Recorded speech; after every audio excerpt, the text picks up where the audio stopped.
Okay, here we are in the Tune In Tone Up studio for our first, hopefully, of many videos. Yeah, certainly are.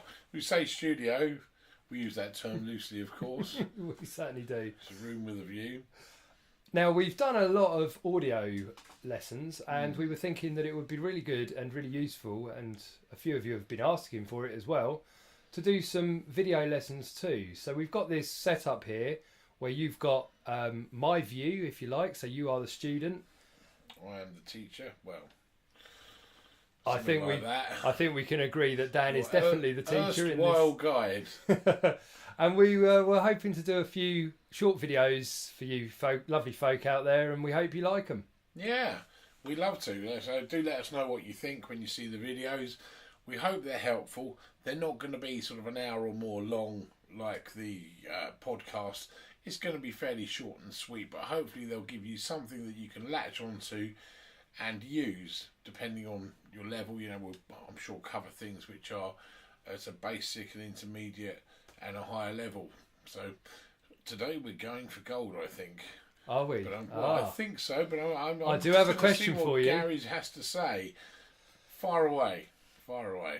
So Dan, I've been coming to see you for a long time now, and what I was interested, and you've got a lot of students, so what I was really interested in was some of the questions, or possibly the question which you get asked the most about. What do people find the most difficult, and what advice would you have for the people listening or myself in how to improve in that area? Okay, that throws the barn doors wide open, doesn't it? I mean, obviously everybody's remit is slightly different, so people come to me with different things.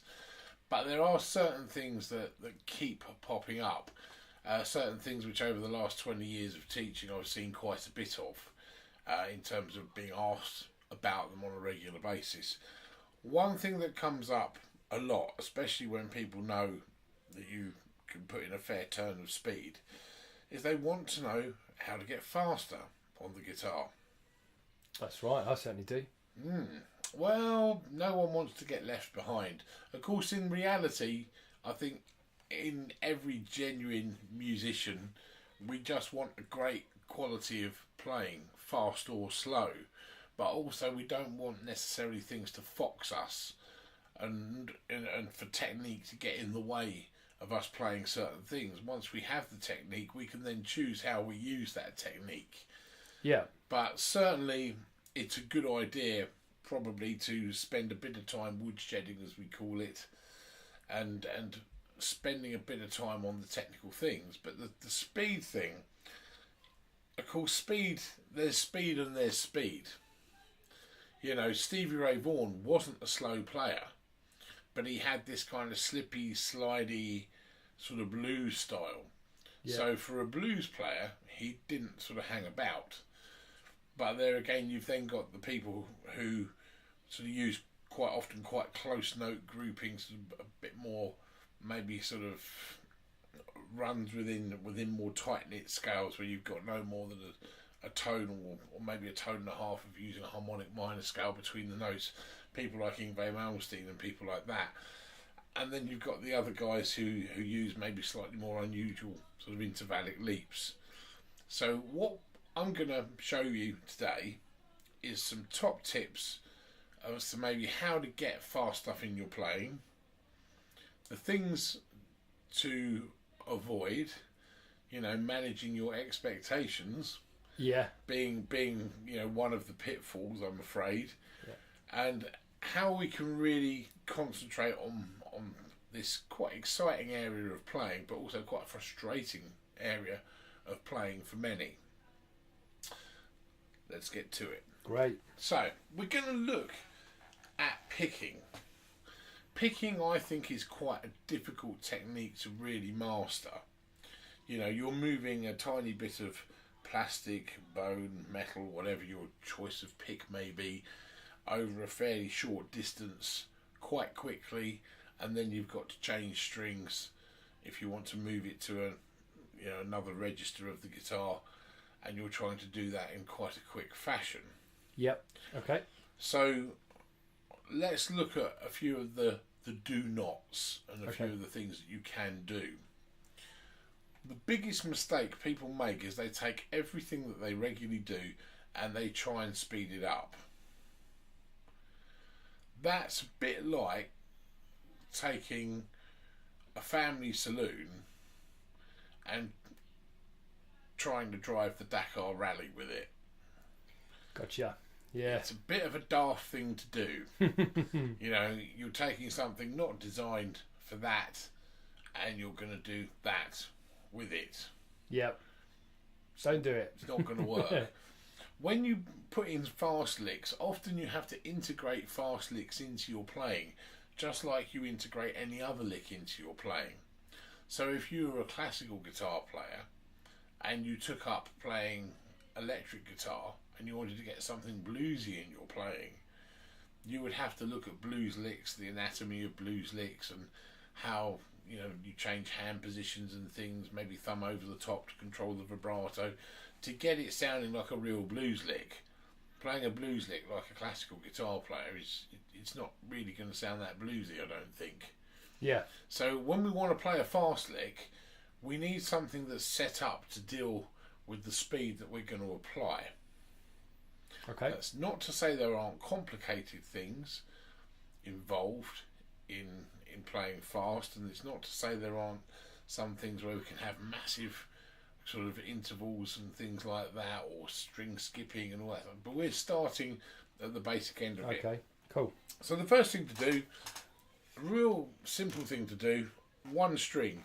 We're going to take the 5th fret of the top E string, and we're just going to try what we call tremolo picking. Now, a lot of people are very good at tremolo picking, even if they're not very good at the other forms of fast playing. And it's moving the pick very fast, side to side, on one string.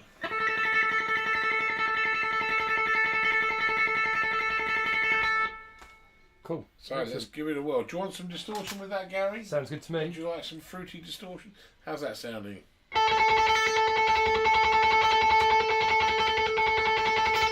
Right. Now you may know that when you see many players, Gary Moore used to do this a lot, John Sykes, Eddie Van Halen, everybody does it. Yeah. The end to a solo, sort of climbing up the scale, pentatonic or otherwise, whilst tremolo picking all on one string. It's Yeah. the classic end to a solo, isn't it? Nice. So we're in the key of E minor, yeah? So even if you went up the pentatonic scale, for instance, 12, 15, 17, 19. Yeah.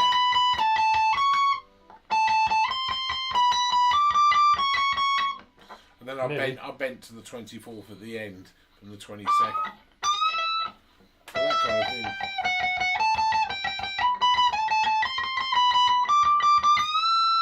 And it doesn't even have to be overly rhythmic. We're just moving the pick really as fast as we can, you know. Okay, cool. And ending in a sort of a bend at the end. Now, a lot of people can do that kind of thing. As you see, it's not that difficult. But let's move it on to stage 2. So the next thing that we can do for maybe trying to get the hands to link up together a little more is take a simple lick. Now, we are going to make this a little trickier in a minute, folks. It's going to ramp up pretty fast because this is going to be a short and dirty video. Okay. So we're going to pick the frets 5, 7 and 8 on the top string. And we're going to go up to 8, 5, 7, 8 and back again.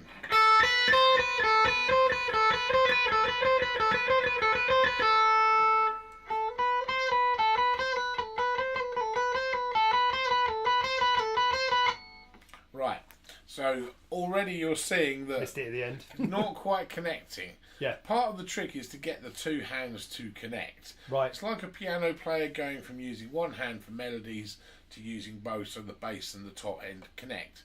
But it's a vital thing to do. And often people try and run before they can walk. You know, they'll take something like the pentatonic scale, try and blast through it as fast as they can. Yep. It will be a car crash. And of course with that you're trying to jump from one string to the next and all the rest of it. Let's work with one string. So this you can use a metronome, you can gradually try and increase the pace of the playing yourself, But the idea is that you remain connected. So it's down, up, down, up, down, up, down, up. Yeah.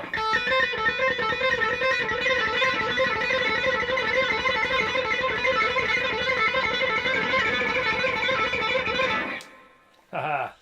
Something like that. Something like that. Well, I'm not going to be able to get to that kind of speed, but I'll give it another kind Give of it a shot. while while I have a Just- sip of coffee. We just have for coffee the- here on tap, actually. We have an intravenous caffeine drip. It's the only thing that keeps tuning tone up going. Some of Gary's playing now to make you feel a bit more confident, everybody out there.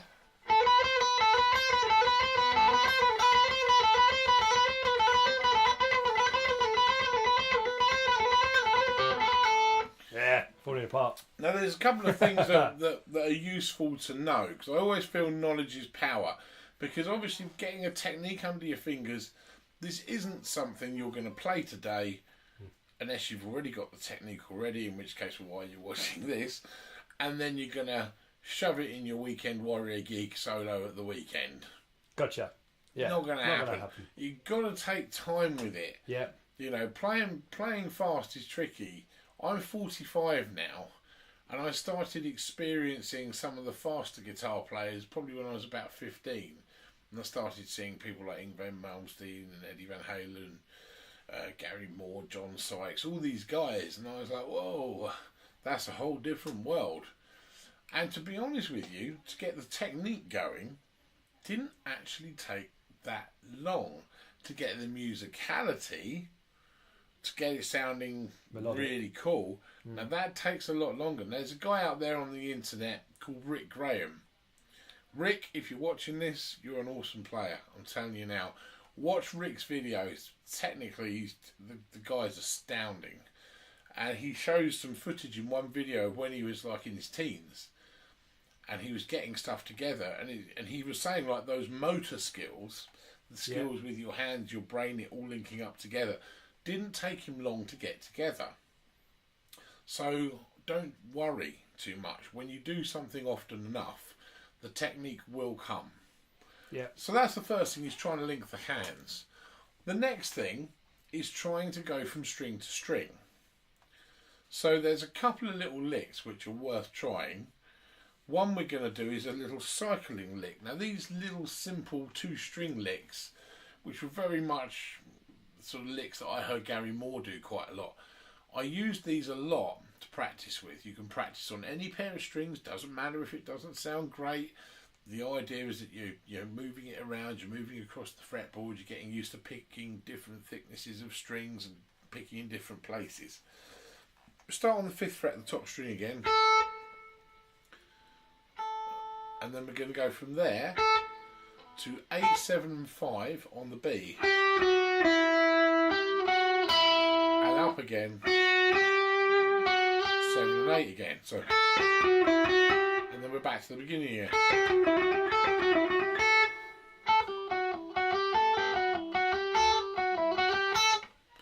Right, now when you get licks like this, they're quite quick to get moving.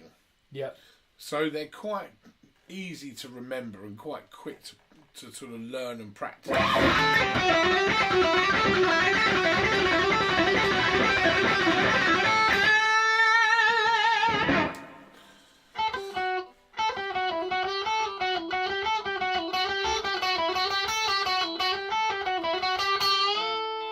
The cool thing with them as well, and we're going to have a real quick thing about exercises in the second as well, because I say there's going to be a short video.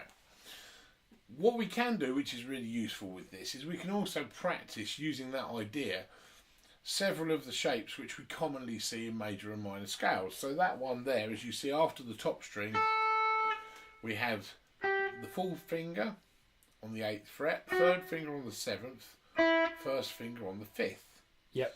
Now, if we mix it up a bit, so instead of going 4, 3, 1 over the same sort of frets, 5th to the 8th, we're going to go 4, 2, 1.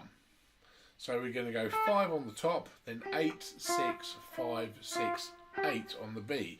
Yep. So we're practicing a different part of the scale shape that we often see.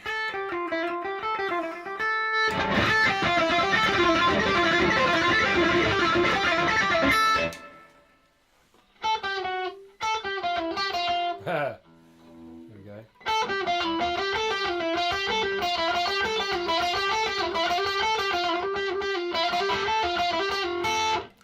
Okay, Falling you had a apart a go. bit, it's all right. The other one we can do, spreading the fingers out over a 4 fret distance, start on the 5, and this time we're going to use the little finger, 4, second finger, 2, and first finger, and we're going to go from the 5 on the top, on the B we're going to go 9, 7, 5, 7, 9.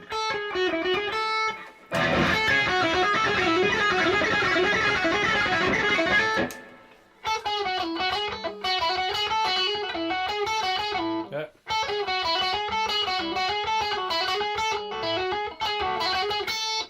Okay, so these Better are the second time. indeed.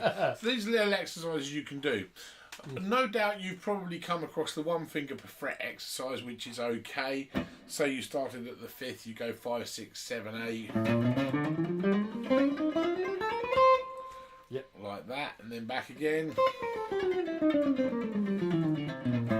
Just like we did with the other exercise, make it scale applicable. Yep. So one thing you can do is do combinations. Instead of going 1, 2, 3, 4, try 1, 3, 4.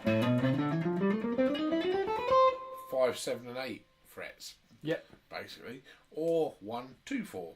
5, 6 and 8. Or do 1, 2 and 4 fingers, that is, and do 5, 7, 9. The reason being these are found commonly in the major and minor scales. That means they're going to be found in all of the major modes. So, quick question: you often use your second and third finger to play a kind of 1, 5, 7, 8 kind of fret difference. If you get what I mean, would you practice that as well then? Interesting. I'll tell you what brought that on. You're quite right. So what Gary's talking about is there are some phrases you've probably seen me playing. Yeah. Where there'll be, say, a similar sort of distance fret wise. So we might go from, say, the 7 to the 9 to the 10 on the 2 middle strings. And instead of using my first, third and fourth, I use my first, second and third. So that's using my first, third and fourth. Here's my second and fourth. There's a reason for it. I must admit, if I'm brutally honest, we all have people that we look up to and think, wow, he's a guy and he's an awesome guitar player. For many years, Guthrie was absolutely my favourite guitar player, Guthrie Govan. And I saw him doing it quite a lot, and I noticed him doing some quite nasty stretches. And so if I'm going to do nasty stretches, so if I know that I'm playing a lick which may include some really awkward stretches, so like saying I'm doing a lick that goes 7, 9, 10 and 12, so it's all 4 fingers, it makes sense if I'm going to do something like that.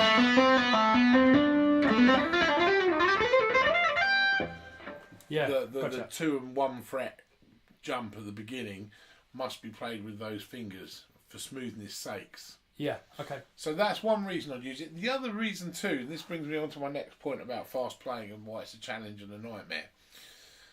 Our first and second fingers have their own tendons. Our third and fourth fingers, as you already know, share one. Yep. So this means that independence is not their trump card. I remember years ago I was starting to have lessons with Big Jim Sullivan, and he's a session ace guy in the 60s he was. And I bumped into him very much by chance, and he took me under his wing and helped me out with some stuff. Very cool guy.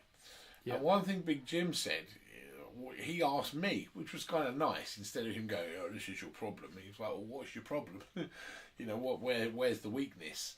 He said, what do you think's the weakest finger? Now, I was about 20 years old at the time, and I was learning a lot of Yngwie and all that kind of thing, so I was quite sort of clued up on scales and using all 4 fingers of my fretting hand.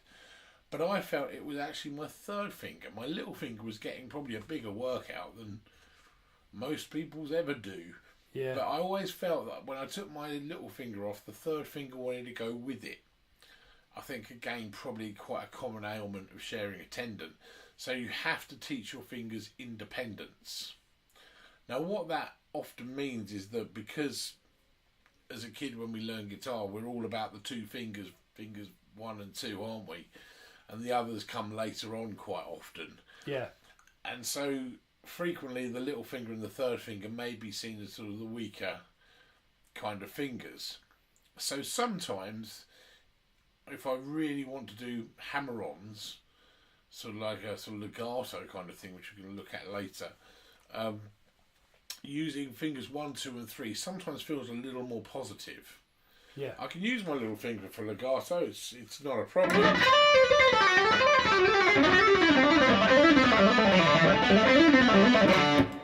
But sometimes when you want those real bluesy things, for some reason I just don't get my fingers tied up in such a knot. If I'm using legato and I want to do quite a bluesy phrase,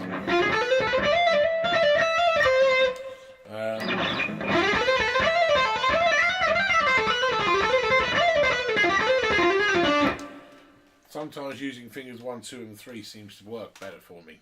Okay, cool. Useful tips. Indeed. So other thing with the picking, so let's quick fire it onto the picking. There's a really interesting guy out there on the internet called Troy Grady. This guy is anal about picking. I'm not kidding. For this guy, picking is one hell of a science. Yep. But although you might not be as, inclined to intellectualise your playing and break it down quite like he does, his analytical approach yields some really interesting factors about it. Now, you can obviously look at the whole series on YouTube if you want to and see all of the stuff that this guy's been putting out there. But there are some really interesting little nuggets.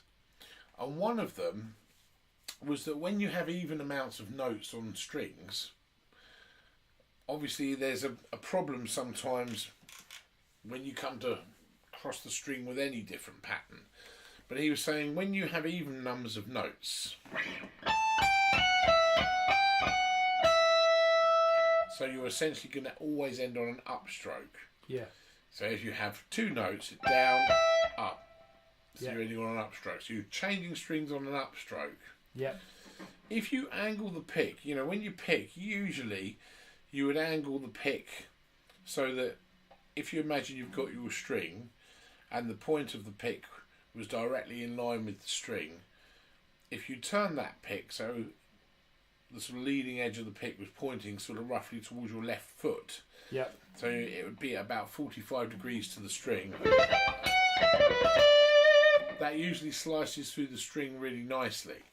But also, if you're finishing on an upstroke, so you've got even amounts of notes on the string, not only angling it like that, but then imagine the point is then towards you of the pick.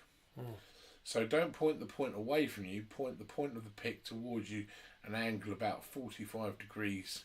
So it's 45 degrees across the string, point towards you. When you do that, not only have you got the slicing through the string factor of angling it at 45 degrees, so that's like that, if you can see that, folks.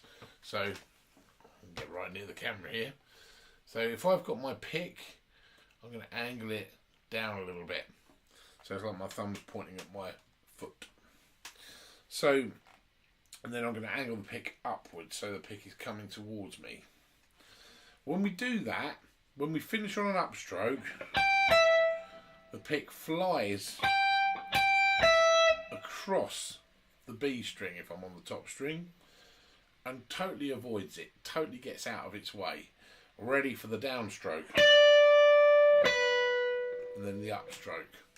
So if I'm doing even numbers of notes, doesn't matter how many, say I've got my 8-figure phrase that I've got there,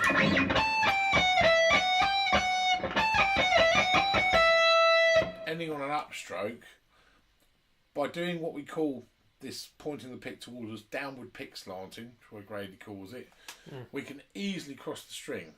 Okay. So if you've got 8, well, I'm gonna do a phrase with 8 notes in it on each string. That allows us to cross the string because we don't get tangled between the strings.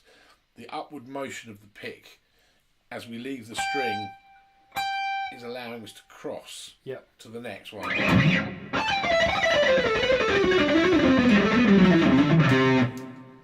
Okay. Play that again.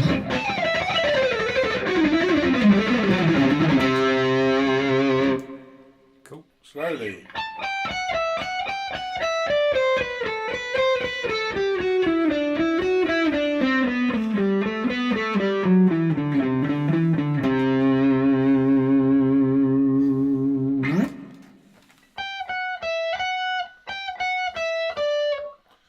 Pick any even number of notes on one string. Doesn't matter if you copy my phrase or do a different one, or even down the pentatonic, Eric Johnson style. Pointing that pick up towards you. See, now you don't get tangled in the strings. Yeah. If you go in the other way, so say you do 3 notes a string, Yeah. but now you're going up, doing the opposite with the end of your pick, and actually keeping the 45 degrees and pointing the pick now away from you. So your pick tip is sort of pointing probably towards the volume control on your guitar. That then will fly over the D string, ready to pluck it with an upstroke if you're doing 3 notes on the A string.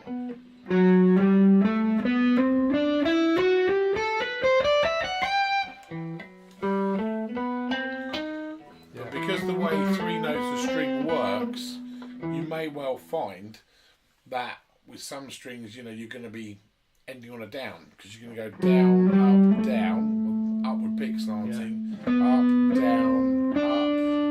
Yeah. Well, you probably downward pick slanting would still work.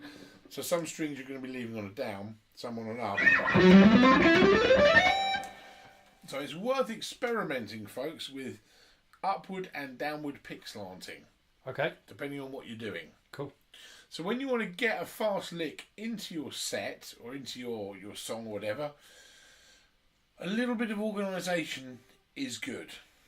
You know, Yeah. the simplest thing to do is to maybe pick a phrase and kind of work that phrase into a solo. Yeah. Even the very complicated things, when you've played them enough, kind of trickle off the guitar relatively easily.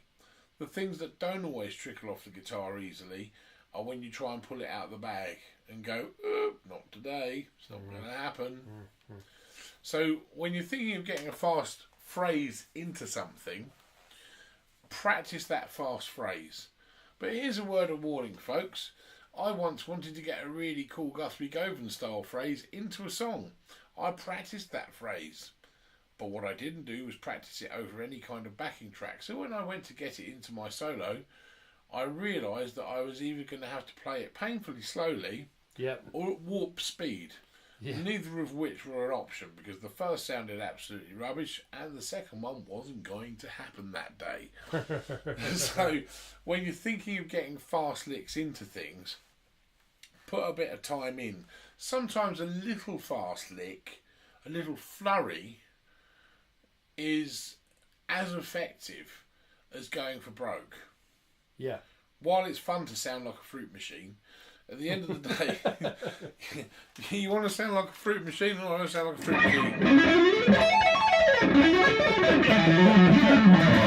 There you go, I'm a fruit machine. Brilliant. Oh, fruit machine licks are fabulous. You entertain yourself all day long.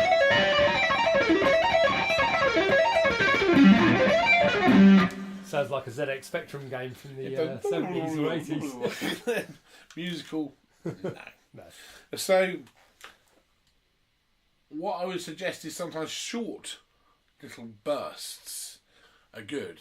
Yeah. So if you're soloing away in a melodic way,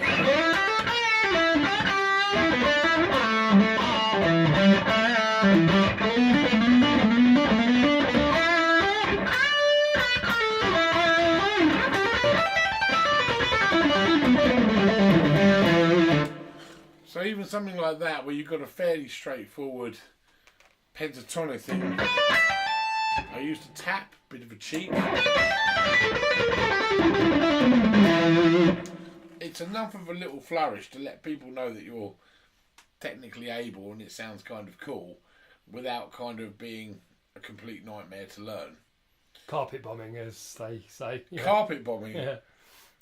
What's Always. that? Like, if you just throw loads of notes in with willy nilly without kind of worrying. Willy-nilly. I'm throwing in all the phrases here.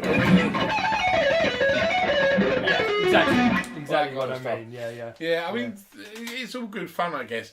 But I find that when you're playing, sometimes it's good to like not give your best shot straight away and shoot your bolt. You know, hold it back.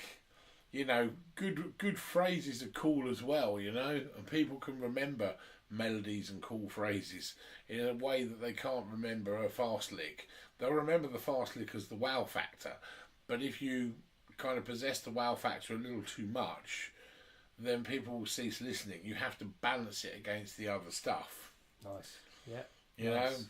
I mean, listening to everything that you said, one thing that is forming in my mind is that actually it's a lot easier to do fast licks on one string than it is to cross the strings. Yeah. And you have to be aware of when you're crossing the strings.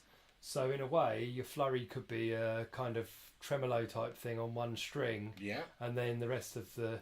If you're just new to this, in other words, and you want to just throw it in there, then you could be soloing melodically and then do a quick tremolo on the one string and then carry on. That could be as effective and give you a little fast fix. Yeah. You know, I think everyone wants to get a degree of technique, tends to go a little bit balmy, you know, and kind of sort of throw it out there like it's going out of fashion, you know. Yeah. But sometimes the other thing too is, you know, I grew up listening to guys who picked a lot of notes. So I got reasonably good at sort of picking stuff. Yeah. But while these days my reason for picking or not picking a line is not usually down to being a technical decision, it's down to a sonic decision. You know, do I want to pick something so that I've got that dit of the picking? Because I kind of like that. You know, when you get a line and you've got that sort of power behind every note.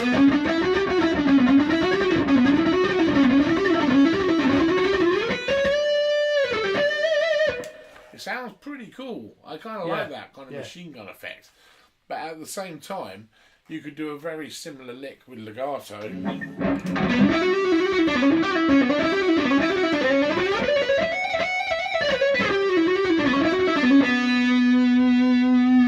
It's a very different attack, isn't it? It's a very different attack, and that's why these days I choose which one I'm going to use for a particular kind of sound or effect. But you may find in the early days, actually hammering on and pulling off or playing like a legato style phrase like that, where there's a lot less picking involved, might actually give you a little more range. Yeah. Because you're not having to deal with two problems, which is playing a little bit quicker and getting the plectrum involved. So if it's a quick fire sort of way of getting something into a solo, a little faster lick, and it's a nightmare to pick, but you can play it in a legato way, well, maybe play it in a legato way. Yeah. Until your technique's at a place where you can do it. I know Guthrie Govan once said, you know, when you're ready to play things at a certain pace, you will. Yeah. And there is an element of truth in that, without a doubt. Thanks very much. No worries. That's my quick fire tips, folks. Lovely. So shall we move on to